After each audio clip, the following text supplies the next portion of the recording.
Oke, baik. Assalamualaikum warahmatullahi wabarakatuh. Waalaikumsalam. Waalaikumsalam warahmatullahi wabarakatuh. Alhamdulillahirrahmanirrahim. Ditutup. Terima kasih Bapak Ibu yang sudah hadir memenuhi panggilan kami dalam kegiatan bersama di dalam komunitas belajar ini. Seperti yang sudah direncanakan, akan dilaksanakan kegiatan diseminasi saling berbagi praktek baik tentang penerapan disiplin positif dan pemahaman disiplin positif dalam rangka untuk memenuhi tugas dari calon guru penggerak angkatan ke-11. Bapak Ibu yang saya hormati, nanti kita akan melaksanakan pemaparan disertai dengan diskusi. Untuk diskusi dilaksanakan setelah pemaparan selesai. Jadi satu pemaparan selesai, kemudian nanti akan dilaksanakan dengan diskusi, kemudian dilanjutkan pemaparan yang selanjutnya. Kurang lebih kegiatan kita akan dilaksanakan selama 1 jam. Untuk memperlancar kegiatan kita pada siang hari ini, mari kita awali dengan berdoa. Berdoa menurut agama dan kepercayaan masing-masing. Berdoa dipersilahkan.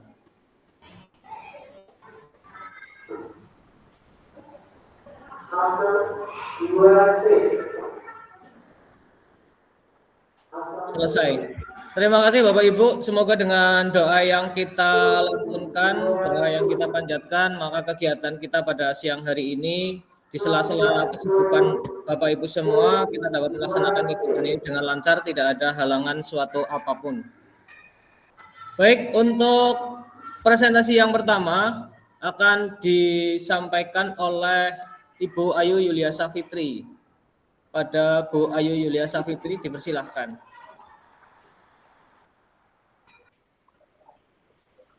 Baik, terima kasih. Padahal harusnya Bu Uli dulu ya. Bu Uli minta tolong untuk share screen ya, Bu Uli. Selamat pagi menjelang siang teman-teman guru hebat SD 1 Kranji. Hari ini saya akan memaparkan tentang segitiga restitusi sembari menunggu Bu Uli share screen ya. Bisa enggak Bu Uli?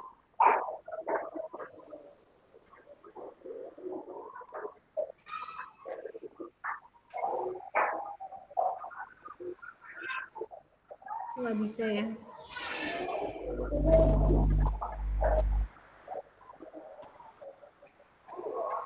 Yusuf kok nggak bisa ya Pak?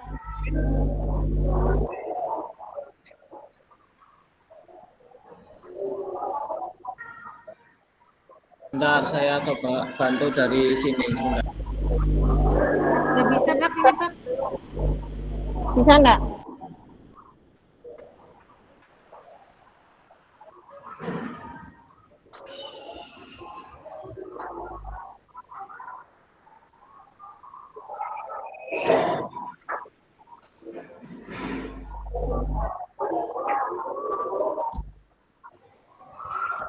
Pak Yusuf bisa nggak Pak? Itu PPT yang baru ya Pak? Kotak kirim itu.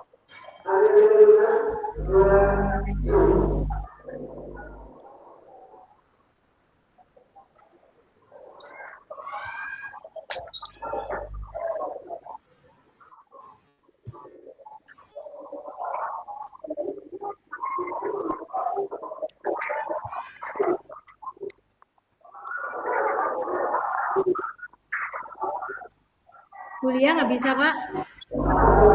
Bu, saya pakai HP ini Bu, sebentar. Aku denger ora kayaknya ya. Soalnya kalau pakai laptop kameranya kurang bagus kok.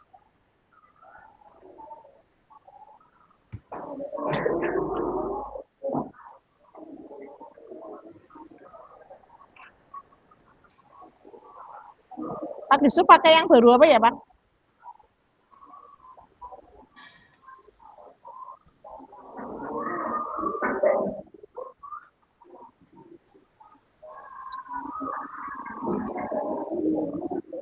Yang ini apa bukan? Itu saya baru kirim ke Pak Yusuf yang baru. Soalnya kasusnya tak ganti sih.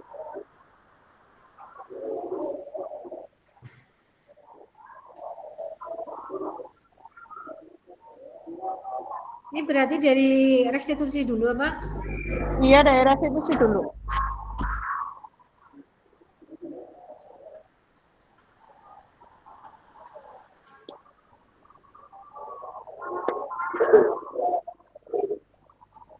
San, ini San, baru.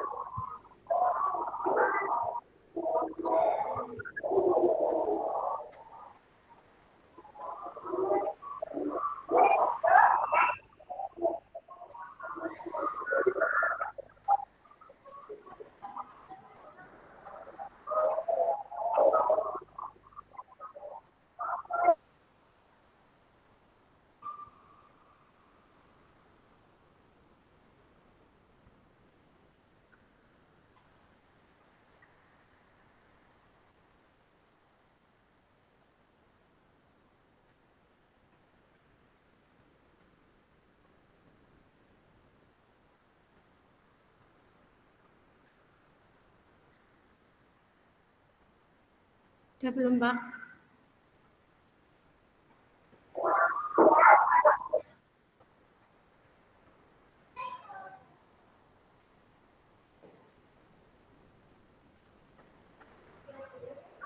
Bisa enggak Pak Yusuf?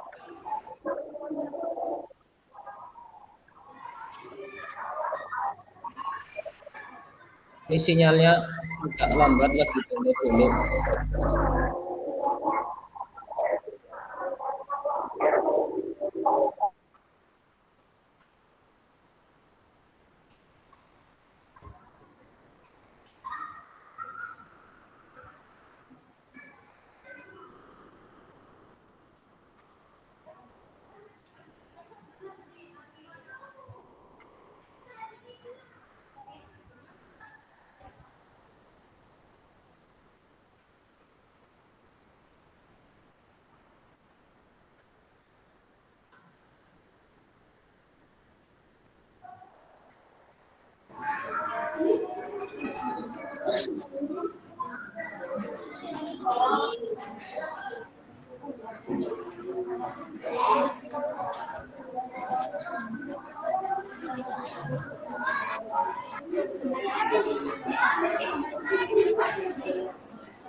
Atau Mbak Uli dulu ya, nggak apa-apa Mbak Ul. Aku nggak bisa share screen kok. Nggak bisa tampil ke.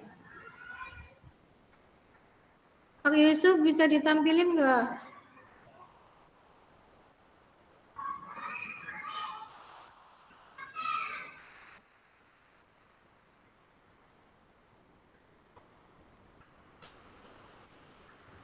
Sudah tampil, saudara-saudara? Oh iya, sudah tampil. Berarti dari slide yang 5 itu Pak. Berapa ini? Slide 31.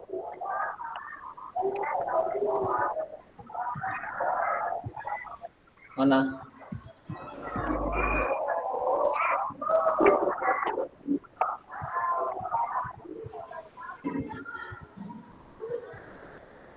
Ini?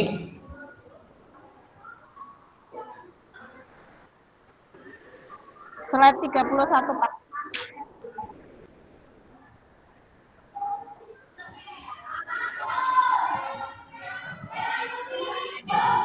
Atasnya Pak.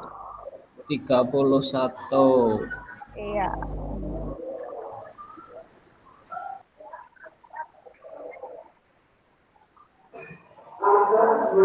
Nah ya.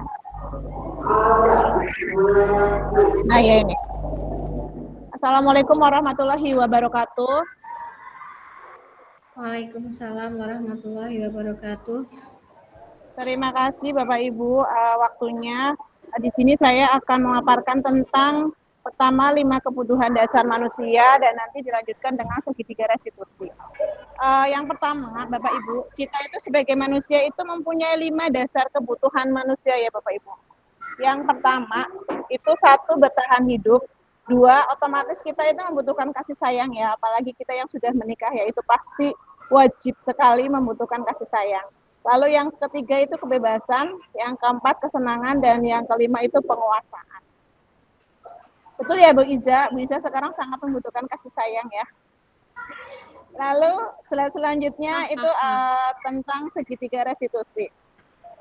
Selanjutnya Pak Ucup.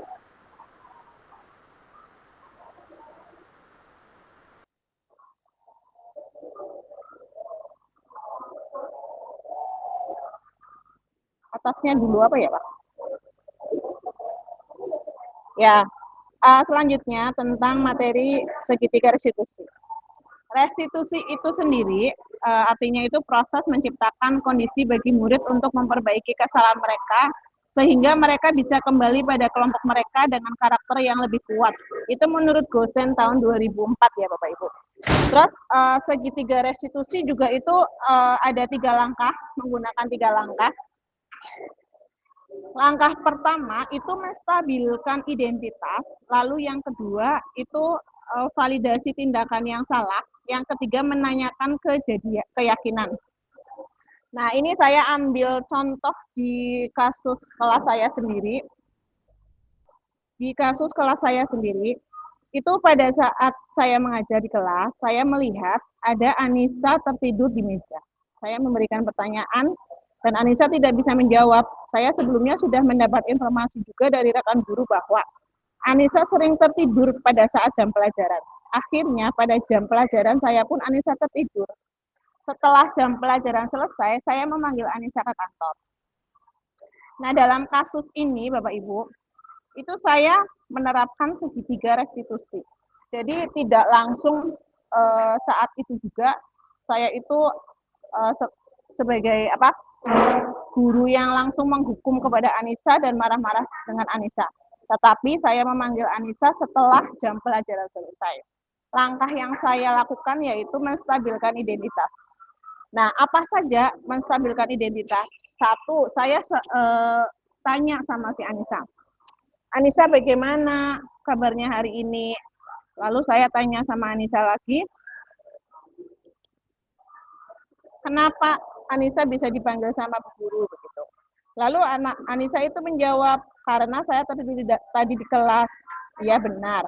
Tadi kamu tertidur pada saat pelajaran Bu Guru. Selain itu, saya juga sudah ada laporan bahwa kamu juga sering tertidur pada saat belajar. Benar begitu. Nah, itu salah satu pertanyaan di saat kita menstabilkan identitas Bapak Ibu. Lalu selanjutnya, setiap orang kalau memang merasa ngantuk pasti juga akan tertidur. Semua orang pasti mengalami hal yang sama seperti yang kamu alami. Kamu bukan satu-satunya yang pernah tertidur di kelas, orang lain juga ada yang pernah tertidur. Lalu Anissa menjawab, iya Bu, saya minta maaf karena sudah tidur di kelas waktu jam pelajaran. Lalu saya menjawab lagi, iya tidak apa-apa, Bu Guru rasa pasti kamu memiliki alasan mengapa kamu tidur di kelas waktu Bu Guru menjelaskan materi pelajaran. Nah, di situ Anissa menjelaskan alasannya, saya capek Bu dan mengantuk karena setiap malam saya suka main HP sampai jam 12. Akhirnya saat jam pelajaran jadi ngantuk. Itu salah satu pertanyaan yang harus kita tanyakan saat menstabilkan identitas Bapak Ibu. Lalu yang kedua, itu ada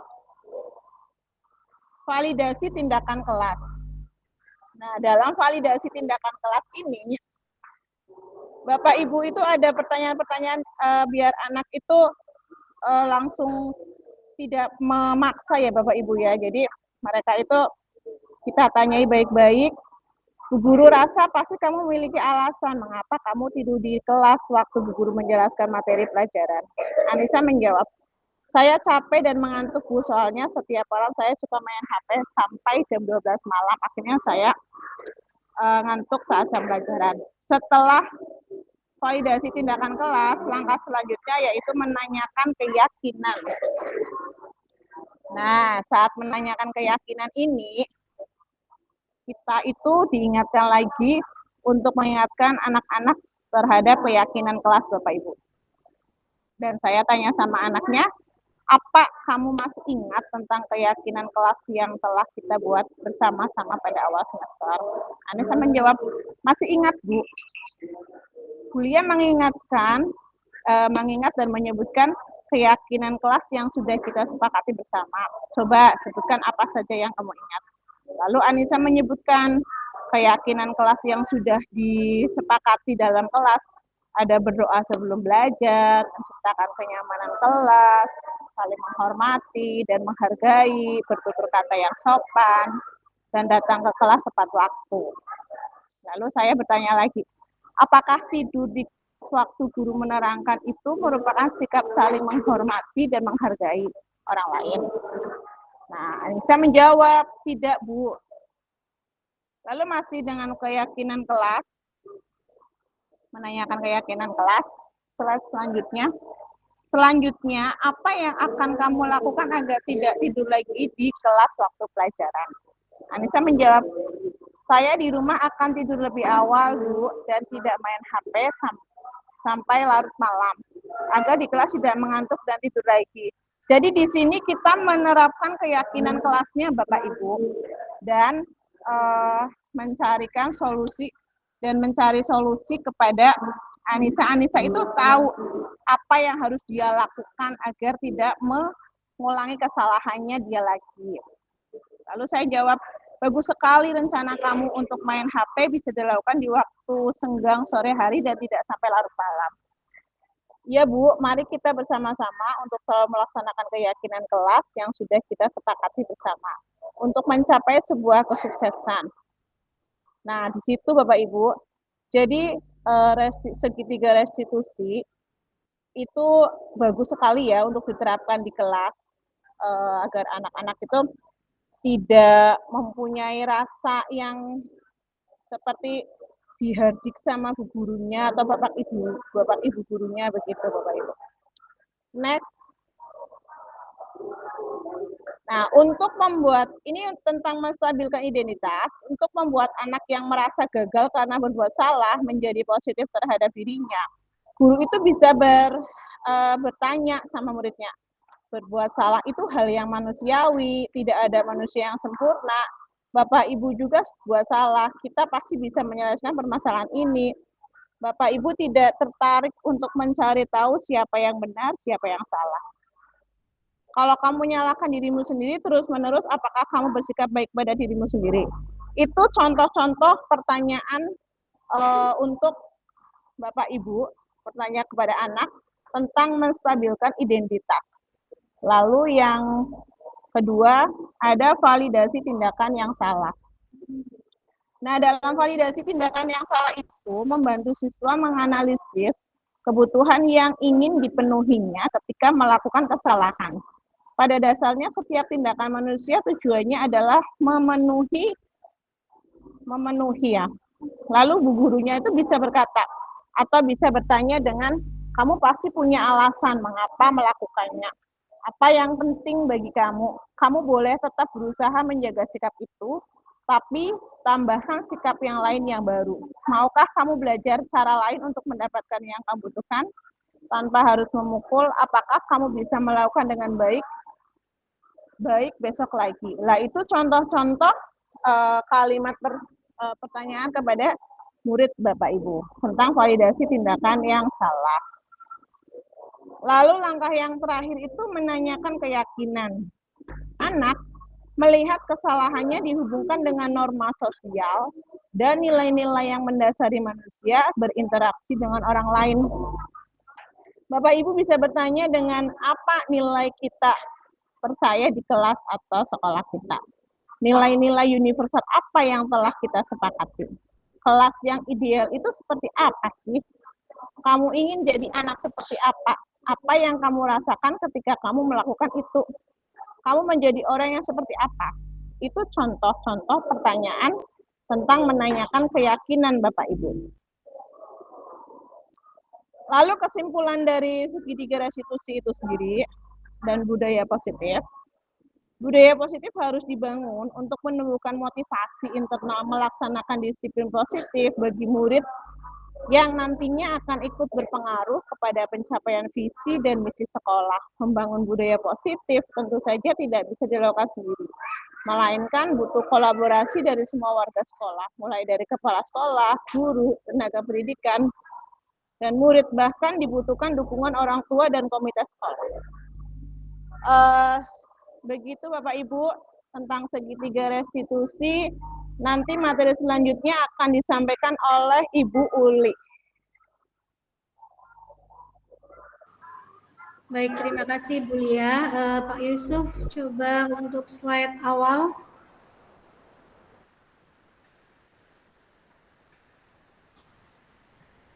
Nah, mulai dari situ. Baik, Bapak Ibu, di sini saya akan memaparkan tentang penyebaran pemahaman atau diseminasi budaya positif. Next. Jadi, Bapak Ibu, budaya positif itu disebut juga dengan ekosistem positif ya. Jadi kita ambil contoh sebagai perbandingan dengan hidup seperti tumbuh-tumbuhan. Seorang petani pada hakikatnya sama kewajibannya dengan seorang pendidik ya, yang menanam padi misalnya hanya bisa menuntun tumbuhnya padi, kemudian ia dapat memperbaiki kondisi tanah, memelihara tanaman padi, memberi pupuk dan air, membasmi ulat-ulat atau jamur-jamur yang mengganggu hidup tanaman padi dan sebagainya. Itu menurut KHD dan tentang dasar-dasar pendidikan. Next Pak Yusuf. Kemudian ada eksplorasi konsep, di mana yang pertama itu tentang perubahan paradigma stimulus respon lawan teori kontrol. Dan yang kedua tentang arti disiplin dan 3 motivasi perilaku manusia. Yang ketiga adalah keyakinan kelas, hukuman, dan penghargaan. Keempat, kebutuhan dasar manusia. Yang kelima adalah posisi kontrol, dan yang keenam tentang segitiga restitusi yang tadi sudah disampaikan oleh Ibu Lia. Dan perubahan paradigma itu sendiri kita contohkan dengan kegiatan kepala tangan. Misalnya ada A dan B ya. A dan B, sobeklah cari kertas kecil, kemudian tulis benda atau sesuatu yang sangat berharga menurut Bapak Ibu semua. Kemudian letakkan di salah satu tangan Bapak Ibu dan genggam benda sesuatu tersebut dengan segala daya. Kemudian buatlah sebuah kepalan, dan sedangkan teman B akan mencoba dengan sekuat tenaga dengan sebagai cara untuk meminta Anda memberikan benda tersebut. Itu sebagai contoh, dan apa yang terjadi ini bisa dipraktekkan mungkin di lain waktu karena ini waktunya terbatas. Next. Berikutnya adalah perubahan paradigma teori kontrol atau ilusi kontrol. Ilusi guru mengontrol murid, kemudian ada ilusi bahwa kritik dan membuat orang merasa bersalah dapat menguatkan karakter. Yang ketiga adalah ilusi bahwa semua penguatan positif efektif dan bermanfaat. Yang keempat, ilusi bahwa orang dewasa memiliki hak untuk memaksa. Apakah itu makna disiplin ya? Jadi disiplin itu berasal dari daerah Latin yang artinya adalah belajar. Ya, makna asal dari kata ini itu berkonotasi dengan disiplin diri dari murid-murid Socrates dan Plato. Disiplin diri itu membuat orang menggali potensinya menuju sebuah tujuan apa yang dia hargai. Namun dalam budaya kita itu makna kata disiplin itu telah berubah menjadi sesuatu yang dilakukan seseorang pada orang lain untuk mendapatkan kepatuhan. Kecenderungan umum adalah menghubungkan kata disiplin dengan ketidaknyamanan, bukan dengan apa yang kita hargai atau pencapaian suatu tujuan mulia. Kemudian ada teori motivasi perilaku manusia. Yang pertama adalah untuk menghindari ketidaknyamanan atau hukuman. Sebagai contoh, apa yang akan terjadi apabila saya tidak melakukannya, itu termasuk ke dalam motivasi eksternal. Kemudian yang kedua, untuk mendapatkan imbalan dari orang lain institusi. Sebagai contohnya, apa yang akan saya dapatkan apabila saya melakukannya, itu juga termasuk motivasi eksternal. Dan yang ketiga, untuk menghargai diri sendiri, menjadi instan sesuai dengan harapan kita. Sebagai contoh kalimatnya, saya akan menjadi orang yang seperti apa bila saya melakukannya, itu termasuk ke dalam kalimat motivasi eksternal tentang tujuan disiplin positif. Nah, di sini ada gambar Bapak Ki Hajar Dewantoro. Jadi menurut Ki Hajar Dewantoro tentang merdeka, merdeka dalam dunia pendidikan itu artinya tidak hanya terlepas dari perintah, akan tetapi juga cakap buat pemerintah diri sendiri. Dan di sini kita jelaskan tentang budaya positif. Jadi budaya positif itu mencakup tentang lingkup lingkungan positif, kemudian ada keyakinan kelas, dan yang terakhir adalah kesepakatan kelas. Keyakinan kelas, hukuman, dan penghargaan, ya. Jadi mengapa tidak peraturan saja? Mengapa harus keyakinan kelas, Bapak Ibu? Dan sebagai contoh kalimat, mengapa kita memiliki peraturan yang harus menggunakan helm bila mengendarai kendaraan roda 2? Dan mengapa kita memiliki peraturan 3M, menggunakan masker, mencuci tangan, dan menjaga jarak 1,5 meter? Mengapa kita memiliki peraturan harus datang tepat waktu pada saat mengikuti pelatihan? Itu adalah sebuah peraturan, ya, untuk mendukung motivasi intrinsik, kembali ke nilai-nilai keyakinan, kemudian lebih menggerakkan seseorang dibandingkan mengikuti serangkaian aturan-aturan itu. Kemudian di sini ada sebuah contoh tentang kesepakatan kelas, ya. Tentunya Bapak Ibu semua di dalam kelas masing-masing sudah membuat kesepakatan kelas dengan murid-muridnya.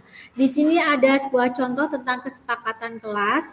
Misalnya datang tepat waktu, kemudian mengucapkan salam, menjaga kebersihan sekolah, ya, berdoa sebelum dan sesudah kegiatan berlangsung, aktif dalam pelajaran dan tertib.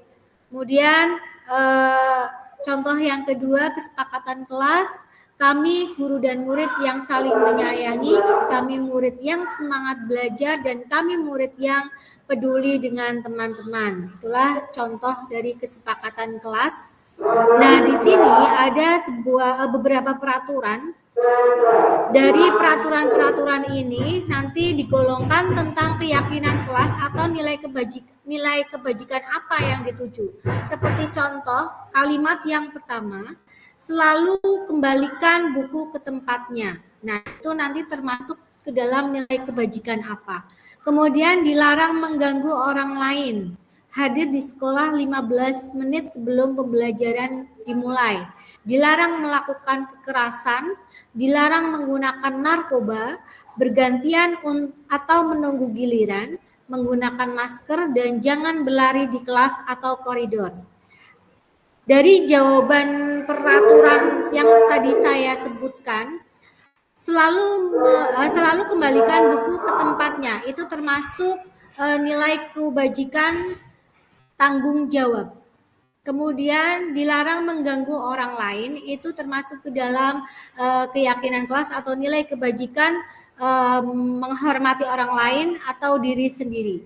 Kemudian yang ketiga, hadir di sekolah 15 menit sebelum pembelajaran dimulai, itu masuk ke dalam menghormati orang lain atau berkomitmen pada tujuan.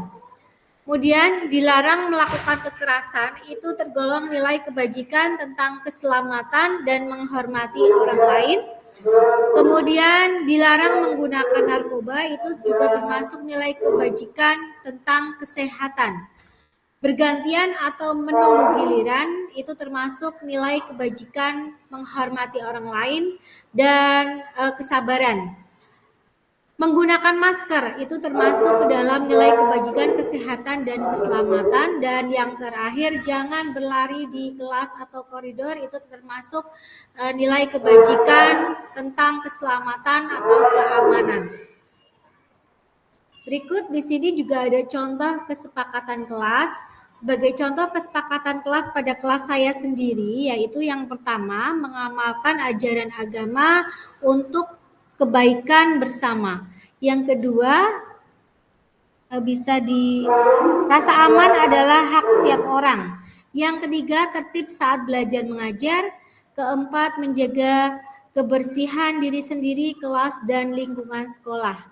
Kelima, menciptakan suasana yang sejuk dan teduh di lingkungan sekolah. Yang keenam, saling mengingatkan, mendukung, dan membantu antar sekolah. Yang ketujuh, menata ruang belajar dengan gambar-gambar edukasi yang menarik, ya, sehingga menimbulkan kegiatan ruang kelas yang nyaman untuk belajar. Kemudian next, di sini ada tindakan guru dan hukuman atau sanksi atau juga disebut dengan konsekuensi. Tindakan guru, contoh yang pertama, mencatat 100 kali di dalam buku kalimat, saya tidak akan terlambat lagi karena terlambat sekolah. Kemudian yang kedua, lari mengelilingi lapangan basket 2 kali, terlambat hadir di sekolah. Yang ketiga, murid diminta untuk push up 15 kali karena tidak menggunakan masker ke sekolah. Yang berikutnya, menggantikan kertas tugas teman yang telah dicoret-coret. Berikutnya, membersihkan tumpahan air di meja tulis karena tersenggol pada saat belajar. Dan berikutnya lagi, meminta murid tidak mengenakan sepatu seharian di sekolah karena tidak mengenakan sepatu hitam. Yang terakhir, lari mengelilingi lapangan basket 2 kali karena terlambat 10 menit untuk pelajaran PCOK. Dan dari tindakan guru tadi yang termasuk ke dalam hukuman atau sanksi atau konsekuensi. Yang pertama adalah hukuman, ya. Jadi mencatat 100 kali dalam buku kalimat, saya tidak akan terlambat lagi karena terlambat sekolah, itu termasuk ke dalam hukuman. Kemudian lari mengelilingi lapangan basket 2 kali karena terlambat hari di sekolah, itu juga termasuk hukuman. Murid diminta untuk push up 15 kali karena tidak menggunakan masker, itu juga termasuk hukuman. Menggantikan kertas tugas teman yang telah dicoret-coret, itu termasuk ke dalam sanksi atau konsekuensi. Membersihkan tumpahan air di meja tulis karena tersenggol pada saat belajar, itu juga termasuk sanksi atau konsekuensi. Murid disuruh untuk mengenakan sepatu seharian di sekolah karena tidak mengenakan sepatu hitam, itu juga termasuk ke dalam hukuman. Dan lari mengelilingi lapangan basket 2 kali karena terlambat 10 menit untuk pelajaran, itu juga termasuk sanksi atau konsekuensi. Berikutnya, di sini saya akan menjelaskan tentang hukuman dan sanksi atau konsekuensi. Jadi hukuman itu adalah sesuatu yang menyakitkan, sesuatu yang harus terjadi. Kalau sanksi atau konsekuensi itu sesuatu yang harus terjadi. Kemudian hukuman membuat anak sakit atau fisik ataupun hati untuk jangka waktu yang lama. Jadi akan membekas di dalam hati jika anak diberikan hukuman. Kemudian jika dikasih sanksi atau konsekuensi, maka membuat anak merasa tidak nyaman dalam jangka waktu yang pendek. Kemudian jika kita memberikan hukuman, maka anak membenci tentang kedisiplinan. Tetapi kalau kita memberikan sanksi atau konsekuensi, anak menghargai akan disiplin. Kemudian jika hukuman kita memaksa, maka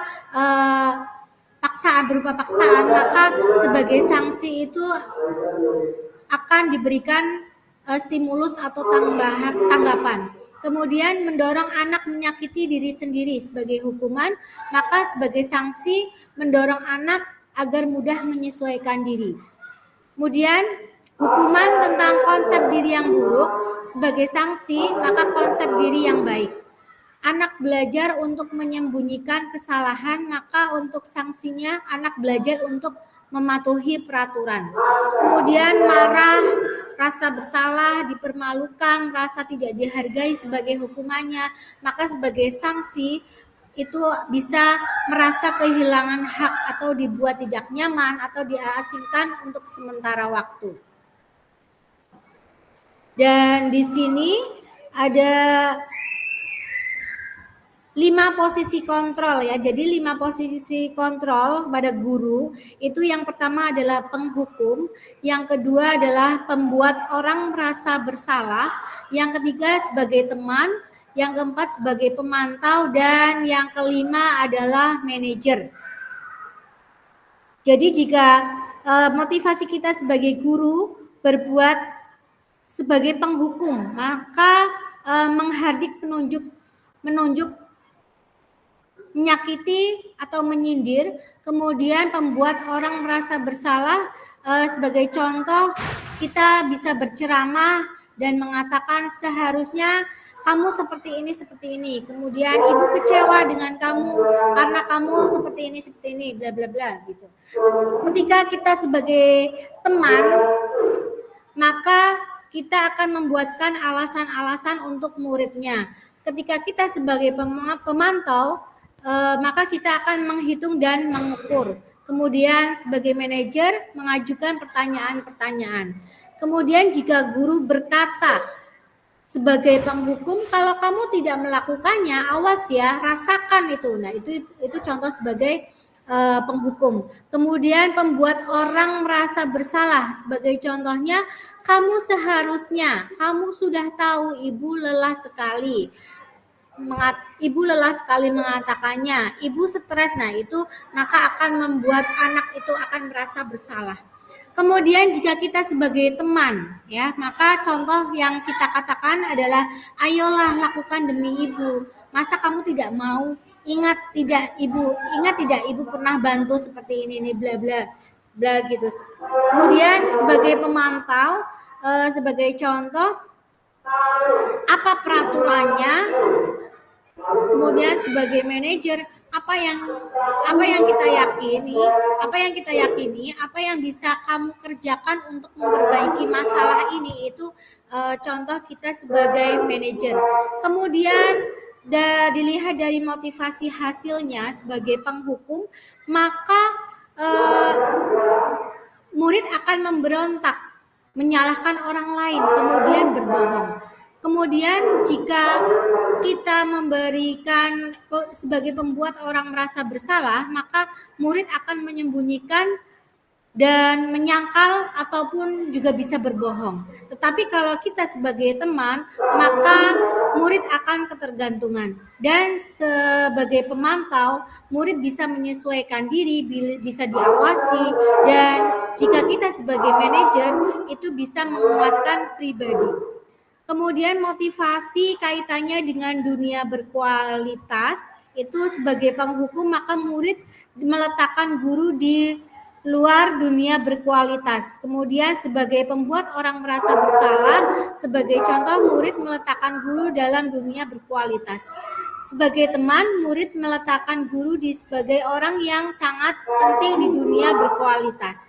Kemudian sebagai pemantau, murid meletakkan guru peraturan dan hukuman di dunia berkualitas. Dan sebagai manajer, murid meletakkan dirinya sebagai individu yang positif dalam dunia berkualitas. Dan yang terakhir, motivasi sebagai murid berkata, sebagai penghukum, contohnya, biarkan saja, nanti juga marah-marah lagi. Itu sebagai penghukum. Kemudian sebagai pembuat orang merasa bersalah, seperti contoh, maafkan saya. Kemudian sebagai teman, saya pikir Bapak Ibu teman saya, ternyata begitu. Itu sebagai contohnya. Kemudian sebagai pemantau, berapa banyak bintang yang saya harus peroleh, berapa halaman yang harus saya tulis. Nah, itu sebagai pemantau. Kemudian sebagai manajer, sebagai contoh, bagaimana sih caranya supaya bisa memperbaiki keadaan, itu adalah contoh-contoh dari 5 posisi kontrol. Kemudian dampak pada murid kita kalau sebagai penghukum akan mengulangi kesalahan yang sama. Kemudian sebagai pembuat orang merasa bersalah, maka murid akan merasa rendah diri. Kemudian sebagai teman, maka murid akan lemah, tidak mandiri atau ketergantungan. Kemudian sebagai pemantau, maka murid itu akan menitik beratkan pada sanksi atau hadiah untuk dirinya. Kemudian jika kita sebagai guru, sebagai manajer, maka murid akan mengevaluasi diri bagaimana cara untuk memperbaiki dirinya untuk bisa menjadi lebih baik. The next.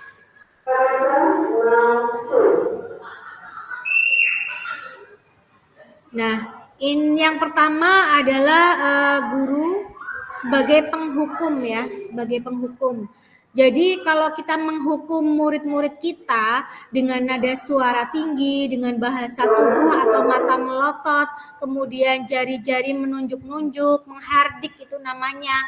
Misalkan terlambat lagi, pasti terlambat lagi, selalu datang terlambat. Kapan bisa datang tepat waktu? Nah, kemudian tanyakan kepada diri Anda, tanyakan kepada diri kita sebagai guru, bagaimana sih perasaan murid bila guru berbicara seperti itu pada saat muridnya datang terlambat.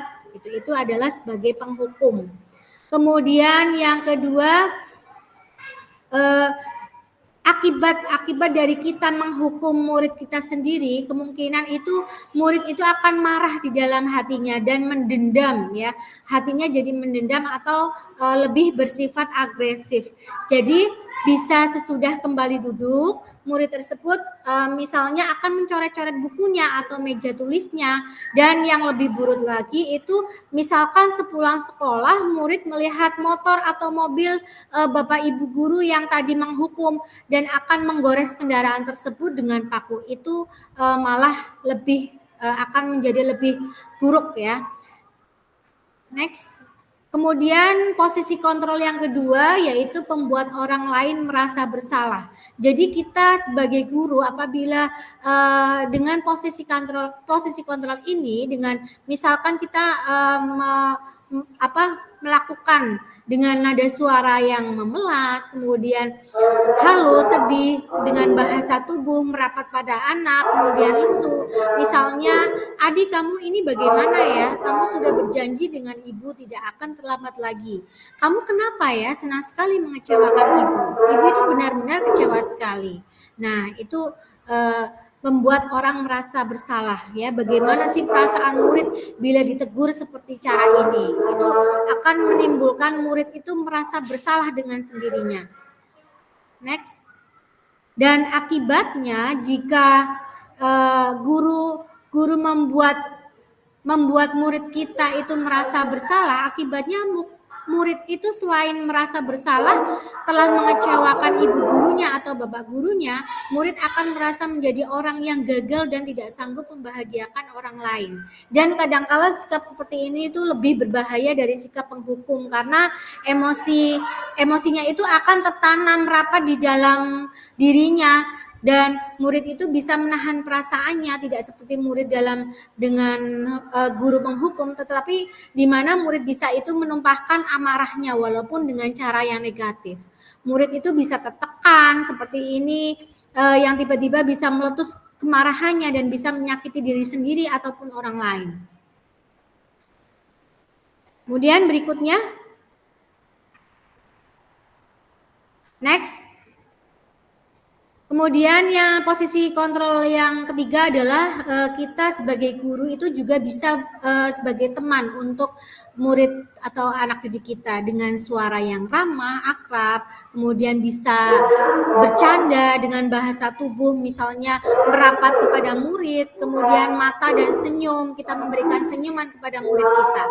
Ya, kemudian dengan teman, maka murid kita akan merasa senang dan akrab kepada guru. Ini termasuk dampak yang positif. Bisa saja di sisi negatif murid merasa tergantung pada guru tersebut. Tetapi jika ada masalah, dia merasa bisa mengandalkan guru itu untuk membantunya. Akibat lain dari posisi teman ini, misalnya adik hanya akan membuat sesuatu bila menyuruh guru tersebut dan belum tentu berlaku yang sama dengan guru atau orang lain. Next.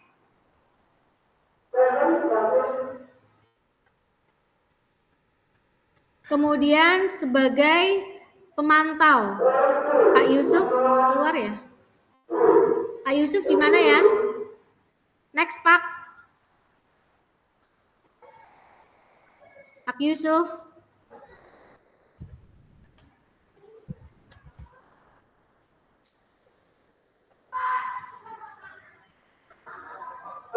Baik, untuk yang keempat adalah pemantau. Pemantau di sini jika guru nada suaranya datar, bahasa tubuh yang formal, misalnya guru berkata kepada murid, Adi, tahukah kamu jam berapa kita memulai? Kemudian Adi menjawab, tahu Pak, kamu terlambat 15 menit. Apakah kamu sudah mengerti apa yang harus dilakukan bila terlambat? Kemudian Adi menjawab, paham Pak, saya harus tinggal kelas pada jam istirahat nanti dan mengerjakan tugas ketertinggalan saya. Kemudian guru menjawab, iya benar, nanti pada saat jam istirahat kamu harus sudah di kelas untuk menyelesaikan tugas yang tertinggal tadi. Maka bagaimana perasaan murid diperlakukan seperti ini? Akibatnya, murid memahami sanksi yang harus dijalankan karena telah melanggar salah satu peraturan sekolah. Dan guru tidak menunjukkan suatu emosi yang berlebihan, menjadi marah atau membuat merasa salah. Kemudian yang terakhir adalah posisi kontrol terhadap manajer. Jadi kalau kita sebagai manajer dengan nada suara yang tulus, bahasa tubuh yang tidak kaku, mendekat ke murid. Sebagai contoh, Adi, apakah kamu mengetahui jam berapa sekolah dimulai? Kemudian Adi tahu Pak jam 7. Ya, jadi kamu terlambat. Kira-kira bagaimana kamu akan memperbaiki masalah ini? Kemudian Adi jawab, saya bisa menanyakan teman saya Pak untuk mengajar tugas yang tertinggal. Baik, itu bisa dilakukan. Apakah besok akan melakukan untuk kamu agar bisa hadir tepat waktu ke sekolah? Tidak Pak, saya bisa hadir tepat waktu. Dan bagaimana perasaan murid dilakukan seperti ini? Jadi pada posisi manajer seorang guru, maka guru itu sebaiknya bisa berlaku tulus, tidak perlu marah-marah, tidak perlu meninggikan suara, apalagi menunjuk-nunjuk jari ke murid, berkacak pinggang atau bersikap seolah-olah itu menyesal, tampak sedih sekali akan perbuatan murid ataupun bersenda gurau menempatkan diri sebagai teman murid. Tetap fokus adalah pada murid, bukan untuk membahagiakan guru atau orang tua. Bila guru mengambil posisi pemantau, guru akan melihat apa sanksinya, apa peraturannya. Namun pada posisi manajer, guru akan mengembalikan tanggung jawab pada murid untuk mencari jalan keluar permasalahannya. Tentu saja dengan bimbingan oleh guru. Baik Bapak Ibu, demikian adalah pemaparan tentang posisi kontrol dan keyakinan kelas. Selanjutnya akan dikembalikan oleh Bapak Yusuf. Silakan Bapak Yusuf.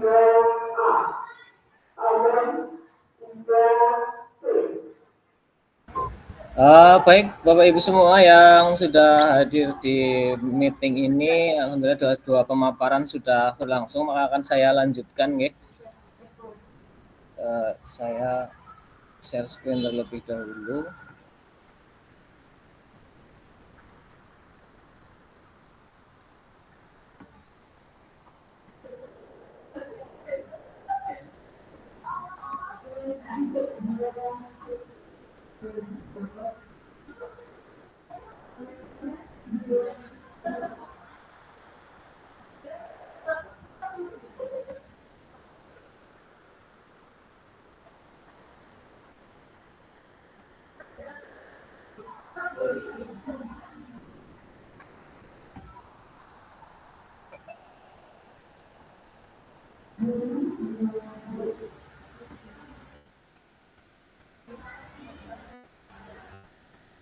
Sudah tampil Bapak Ibu?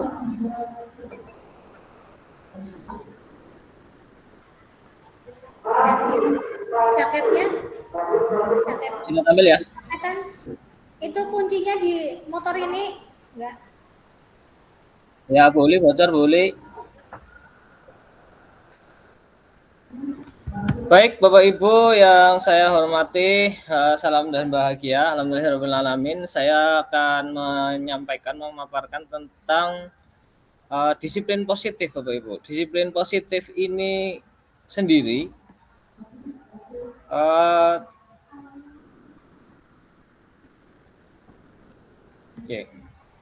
disiplin positif ini ada beberapa bagian sebetulnya Bapak Ibu yang bisa kita pelajari, yang bisa kita pahami. Ya, ada beberapa dari bagian disiplin positif ini sendiri. Yang pertama tentang makna disiplin, seperti yang disampaikan oleh kedua teman saya, Bu Uli maupun Bu Ayu Yulia, tentang makna disiplin. Kemudian teori motivasi tadi. Kemudian posisi kontrol. Posisi kontrol dijelaskan dengan mantap tadi oleh Bu Uli, mulai dari bagaimana guru menempatkan posisi kontrol sebagai penghukum, menempatkan posisi sebagai pembuat rasa bersalah, sebagai teman, pemantau, maupun sebagai manajer. Nah, harapannya adalah ketika kita berada di posisi guru ini, yang paling baik adalah kita berada di posisi keempat atau kelima, yaitu sebagai pemantau atau manajer. Meskipun dalam posisi pemantau itu kita lebih menekankan kepada motivasi ekstrinsik dari siswa itu sendiri. Jadi dia mungkin masih menghindari hukuman atau dia ingin mendapat imbalan ketika dia melakukan sesuatu.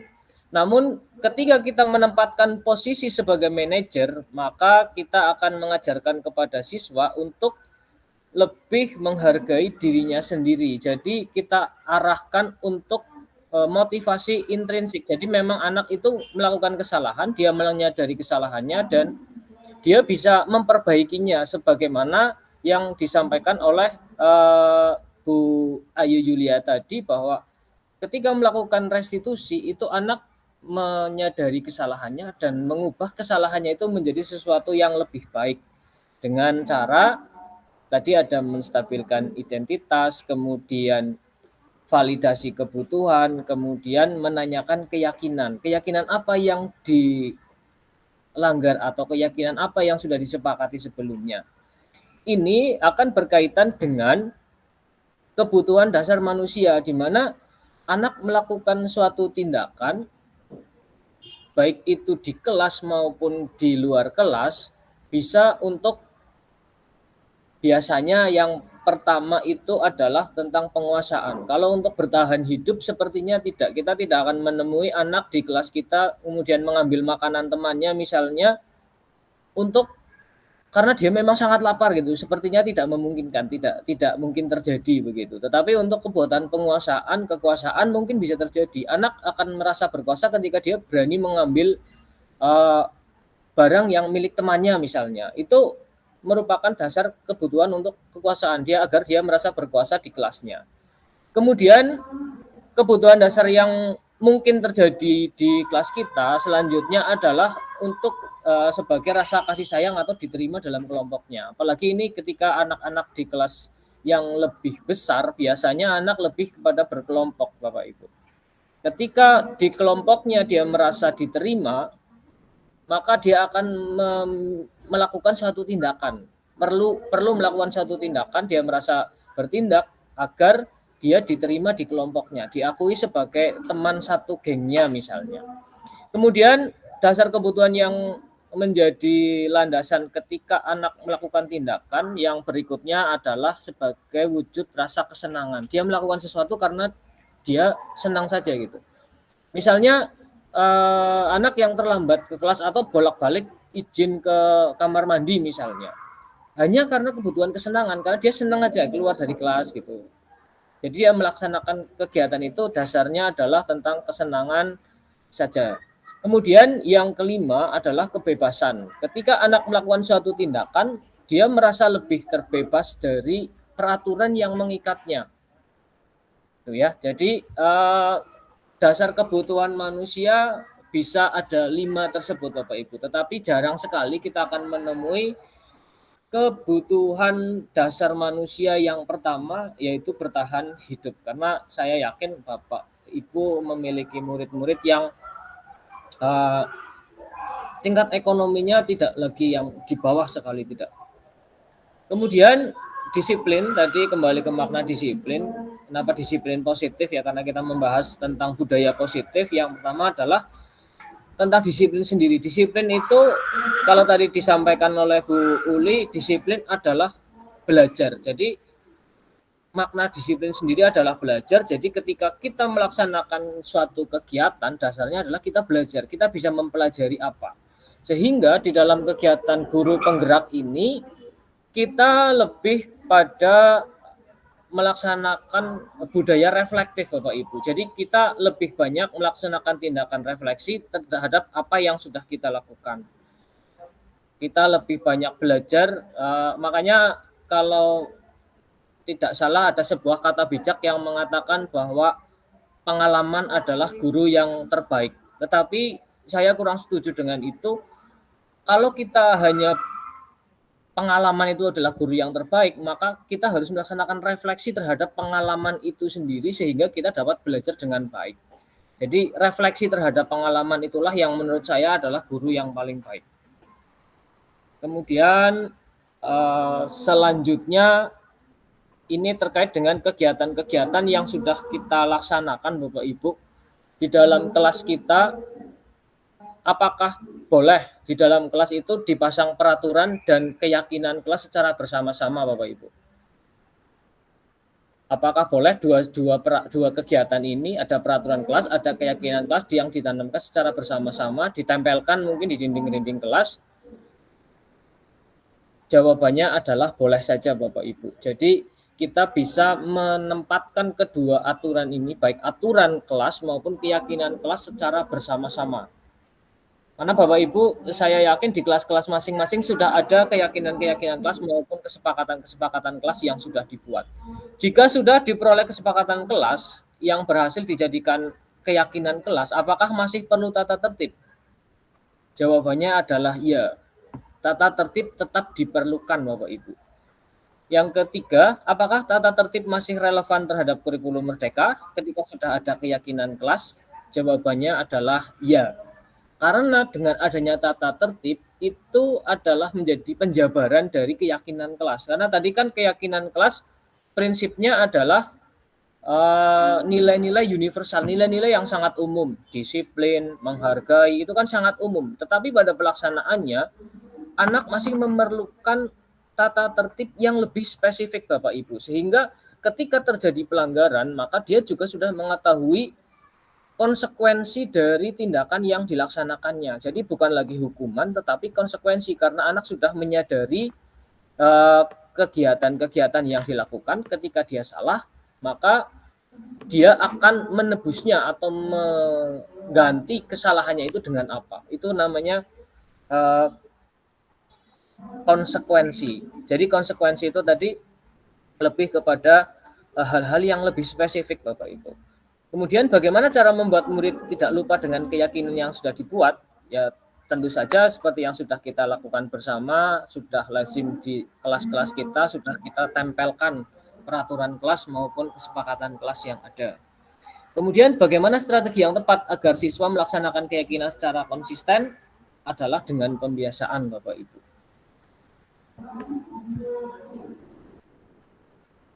Selanjutnya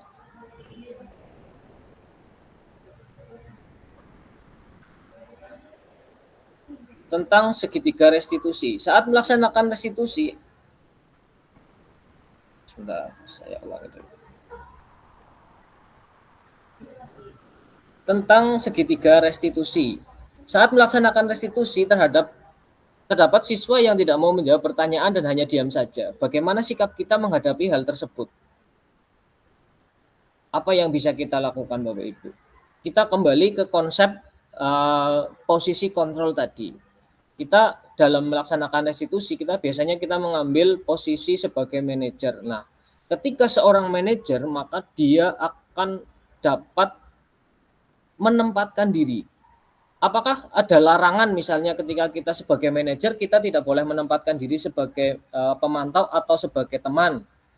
Jawabannya adalah boleh-boleh saja Bapak Ibu. Jadi suatu saat kita menempatkan diri sebagai pemantau, sebagai teman, tetapi kita betul-betul menyadari posisi kita sebagai manajer. Ketika kita tahu ada posisi sebagai manajer, maka suatu saat kita menempatkan diri supaya mungkin ketika menstabilkan identitas tadi, kita menempatkan diri sebagai teman anak.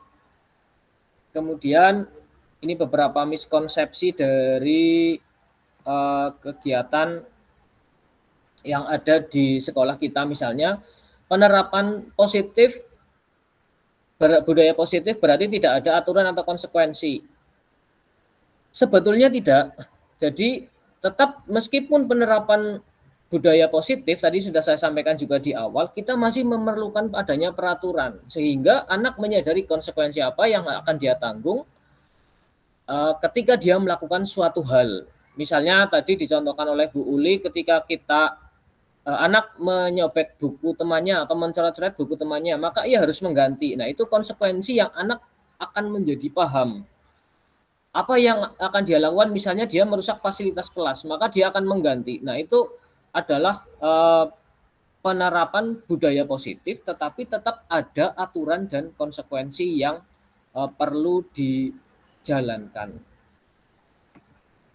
Selanjutnya adalah dengan membuat keyakinan kelas yang ditempelkan di kelas, maka tidak perlu ada tindak lanjut, tidak ada konsekuensi, tidak ada refleksi. Nah, ini sudah saya bahas juga di awal, bahwa budaya reflektif ini yang perlu kita terapkan, sehingga ketika melaksanakan suatu kegiatan, kita dapat mengevaluasi apa yang sudah kita laksanakan, bagaimana positifnya, bagaimana kekurangannya, dan seterusnya. Kemudian, tidak perlu ada tindak lanjut, pasti ada perlu tindak lanjut. Ketika kita melaksanakan restitusi, misalnya tadi dicontohkan ketika anak tertidur di kelas dilaksanakan restitusi, kemudian sampai dengan anak sudah mengetahui keyakinan mana yang ia langgar, kemudian apa yang akan dia lakukan untuk memperbaikinya. Apakah cukup di situ? Tidak. Jawabannya adalah ketika anak sudah sampai pada tahap itu, maka dia diminta untuk melaksanakannya, melaksanakan dari apa yang sudah dia rencanakan tadi untuk memperbaikinya. Dia harus bagaimana, apakah mungkin ada materi pelajaran yang ketinggalan, dia akan memperbaikinya, dan seterusnya. Sehingga tetap ada konsekuensi dari kegiatan yang sudah dilaksanakan, meskipun sudah dilaksanakan segitiga restitusi.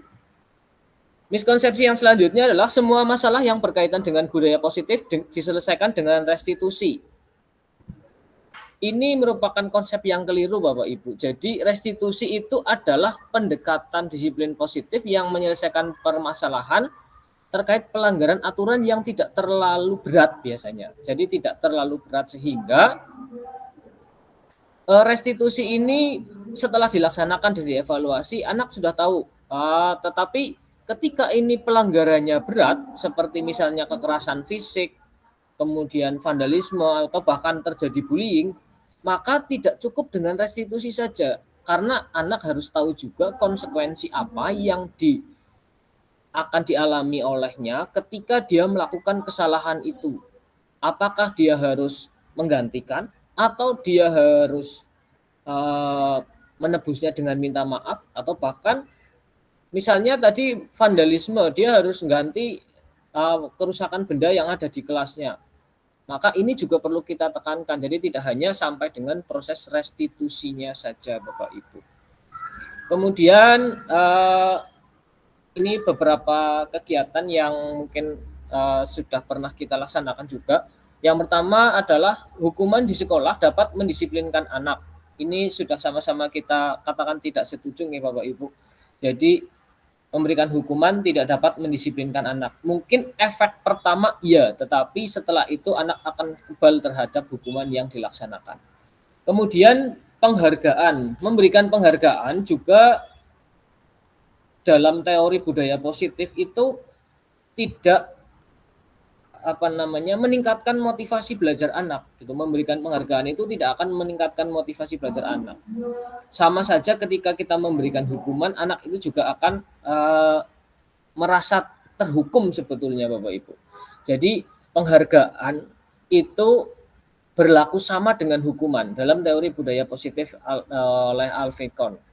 Dalam arti meminta atau membujuk seseorang melakukan sesuatu dengan tujuan tertentu bagi orang yang meminta. Jadi dorongan yang eksternal semacam ini tidak diharapkan dari kegiatan budaya positif. Jadi tetap kita tekankan, kita arahkan kembali kepada motivasi internal anak ini. Ketika dia ingin menjawab suatu pertanyaan gurunya, maka dia merasa bahwa itu adalah suatu kebutuhannya. Hingga bukan lagi karena nanti ketika menjawab pertanyaan, maka dia akan dipuji atau mendapatkan hadiah oleh gurunya. Perlu kita pahami bersama tentang bentuk program kebijakan atau apresiasi, kebajikan atau apresiasi. Ketika kita memberikan apresiasi, itu diusahakan memberi pengakuan secara khusus, Bapak Ibu. Jadi anak akan lebih merasa dihargai ketika dia disebutkan namanya misalnya. Kemudian beri pengakuan secara pribadi, jangan diberikan di depan umum, sehingga nanti akan, ketika saya melaksanakan, maka saya akan diberi hadiah, diberi penghargaan oleh guru saya. Itu membuat motivasi ekstrinsik yang keluar, sehingga lebih baik kita berikan secara pribadi. Kemudian pengakuan juga diberikan kepada semua murid, jangan sampai ada yang terlewat.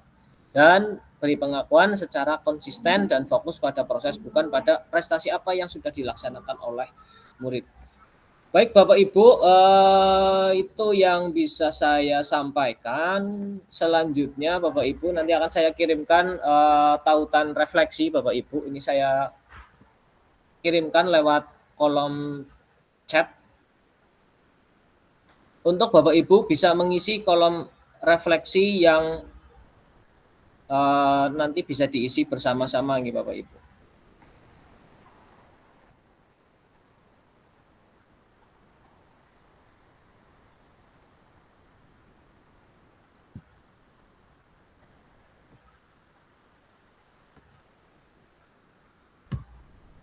Baik, ini refleksi yang bisa diisi Bapak Ibu untuk sambil dikerjakan,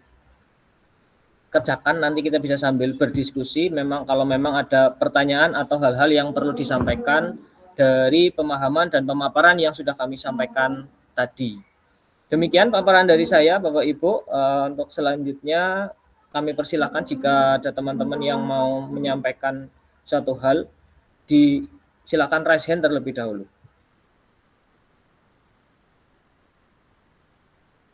Bu Uli atau Bu Ayu Yulia mau menyampaikan sesuatu tambahan? Sepertinya cukup Pak Yusuf. Ini juga kita sudah lewat dari 60 menit Pak. Oke, baik. Bu Ayu Yulia bagaimana? Cukup juga?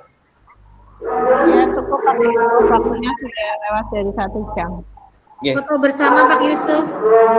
Oke, boleh. Mari kita foto bersama terlebih dahulu Bapak Ibu. Silahkan menghidupkan kameranya. Kemudian nanti akan saya screenshot dari sini. Oke. Baik Bapak Ibu, siap 1, 2, 3.